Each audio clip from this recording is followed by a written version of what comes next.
tous, bonjour à toutes.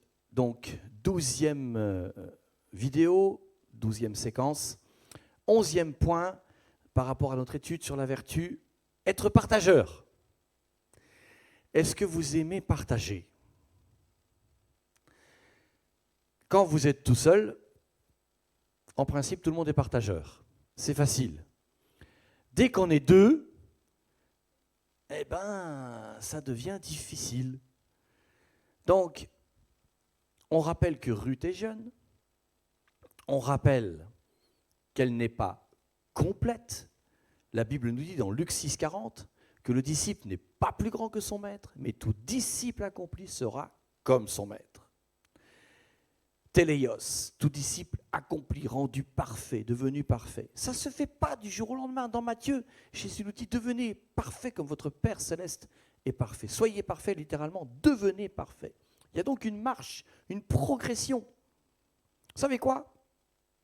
C'est bon d'avoir, à la grâce de Dieu, des épreuves lorsqu'elles viennent de lui.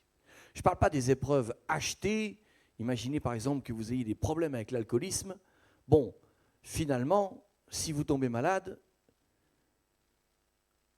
on est en droit de penser que c'est une conséquence malheureuse, certes, mais qui aurait pu être évitée.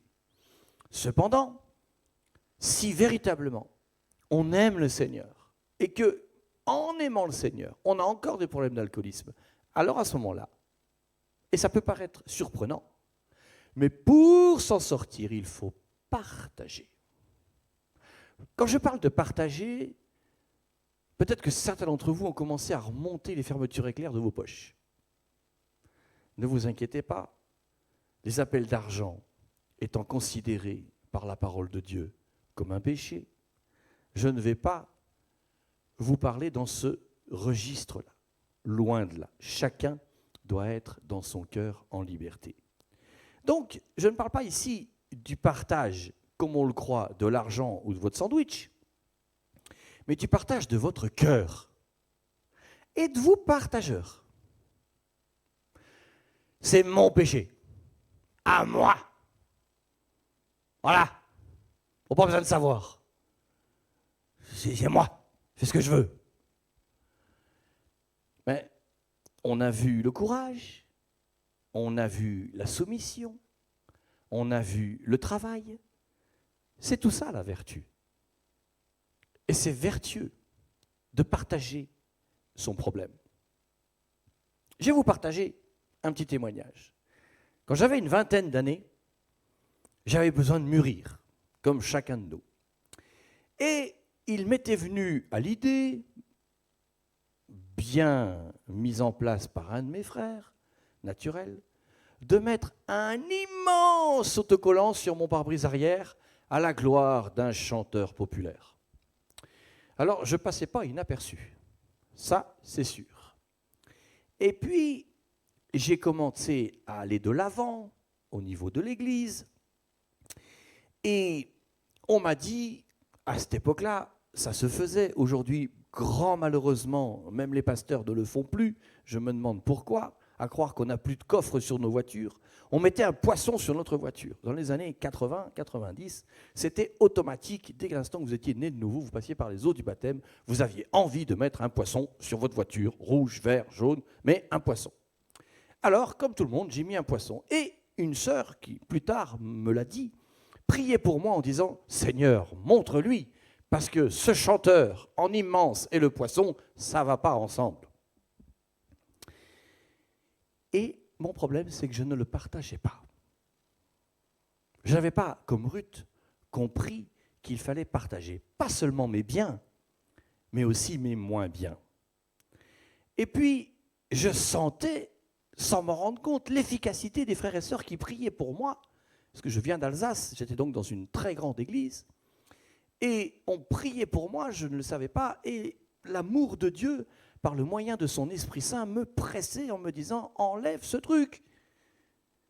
Et je ne le partageais pas. Et finalement, un jour, j'ai demandé à un collègue de travail, j'étais déjà dans les assurances à l'époque, j'ai demandé à un collègue de travail de me prêter une lame à rasoir. Et oui, avec un certain chagrin, je dois reconnaître, j'ai commencé à enlever la première lettre. Et puis, ce soi-disant chagrin a commencé à se transformer en joie. Et je me suis aperçu au fur et à mesure que je décollais avec la lame à rasoir les lettres qui étaient collées sur le pare-brise, la joie du ciel m'envahissait de plus en plus, de plus en plus. Et j'ai réalisé pour une des premières fois de ma vie combien il était vrai que le diable est un menteur. Il nous, vous, mou, tout ment. Tous les ou que vous voulez, où que vous soyez. Il nous ment. Et je peux vous partager que plus j'enlevais les lettres, plus la joie venait. Et combien le dimanche suivant, quand je suis arrivé à l'église, les gens m'ont vu passer, ils disaient oh, ah, ben ça a changé. Hein. C'est sûr, si vous mettez un arbre sur le dos et qu'un jour vous posez l'arbre, ça se voit qu'il n'y a plus l'arbre. Hein. Et donc là, c'était tellement énorme sur mon pare-brise. En plus, le pare-brise arrière était assez gros, c'était une voiture assez grande. Et j'ai pu partager, notamment à la sœur, qui elle-même me partageait combien elle avait prié, lui dire, mais je me suis fait avoir. Je me suis fait avoir.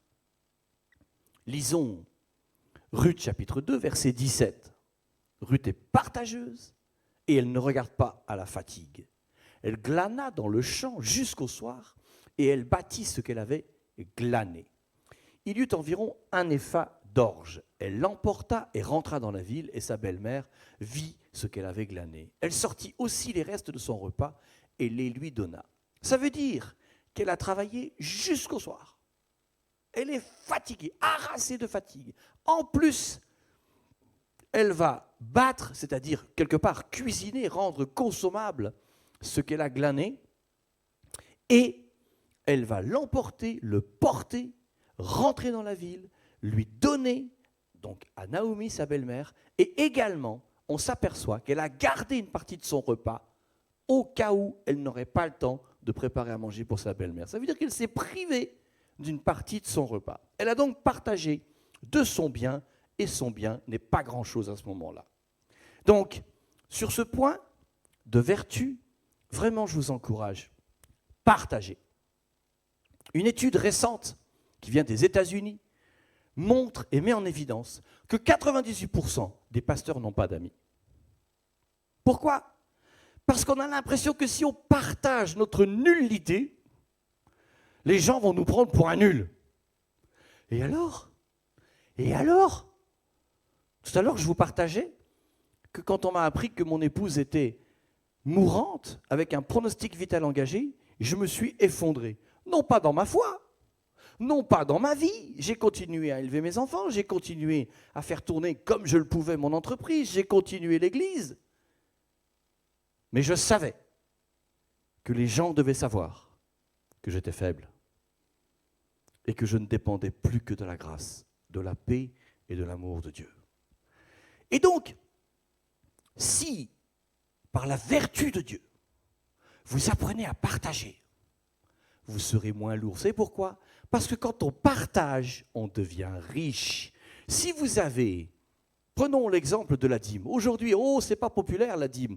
Tout le monde voudrait finalement enseigner que la dîme vient de la loi, donc elle n'est plus de nos jours, elle n'a plus cours. Mes amis, j'aimerais vous dire, c'est pas le sujet, mais j'aimerais vous dire en aparté, une petite parenthèse, qu'il y a plusieurs temps dans l'Ancien Testament. Il y a notamment le temps de la promesse et le temps des patriarches. Or, la dîme ne nous est pas enseignée dans le temps de la loi, mais elle nous est enseignée hors de ce temps, parce qu'elle est encore vivante aujourd'hui. La dîme, c'est simple, ce n'est pas une charge, c'est une décharge. Ce n'est pas un moins, c'est un plus. Quand je partage, parce que c'est ça qu'il s'agit, quand mon cœur partage la dîme, je ne me diminue pas, je m'enrichis. Je m'enrichis parce que le partage me remplit. Vous faites un bon repas, vous le mangez seul, il est plus fade que si vous avez du monde avec vous. Le partage, la vertu, c'est le fait d'être ensemble, psaume 133, qu'il est bon, qu'il est doux, agréable pour des frères et sœurs d'être ensemble. N'hésitez pas à partager votre temps, votre cœur, vos erreurs, vos péchés, vos pensées. vos malheurs, vos succès, sans orgueil si possible. Parce que celui qui partage reçoit. La prochaine fois, si le Seigneur nous prête vie, on verra le 12e point de vertu qui est l'obéissance. On a parlé de la soumission, mais on l'avait déjà vu, on y reviendra. L'obéissance est une chose différente. Que Dieu vous bénisse et à bientôt.